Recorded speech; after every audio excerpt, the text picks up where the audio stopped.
The Cursed Miner of Dolcoath. Deep beneath the quiet streets of Cambourne lies the skeletal remains of what was once known as the Queen of Cornish Mines. Dolcoath Mine, one of the oldest and richest tin mines in Cornwall for centuries. Thousands of men descended into the darkness, and not all of them made it back.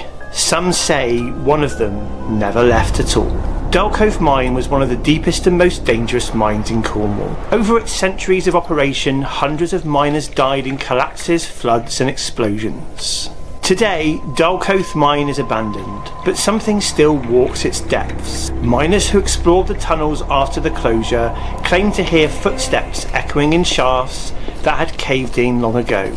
Others saw a figure with a lamp, a man in a torn mining coat, wandering the dark and vanishing without warning. When they called out, he didn't respond, and when they approached, the man seemed to dissolve, thinning like mist before disappearing entirely. The story begins in the late 1800s, at a time when Dolcoath was drilling deeper than any mine in Europe. Conditions were brutal: sweltering heat, collapsing chambers, and steam engines pounding the earth like a living heartbeat. One evening, during a late shift at the 300 fathom level, a miner disappeared after a violent rock burst, a massive fall of stone triggered by shifting earth. His body was never found. The ground had swallowed him whole. The rest of the ship was abandoned, and miners refused to return for days.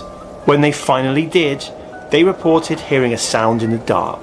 Not the drip of water, not the groan of shifting stone, but breathing. Slow, heavy, ragged, as if someone was still trapped beneath the rubble, struggling for air. Yet no rescue team ever found him. The ghost is believed to be a miner named Thomas Bray, killed in the collapse in the 1800s. His body was never recovered. The company sealed the tunnels and left him entombed underground.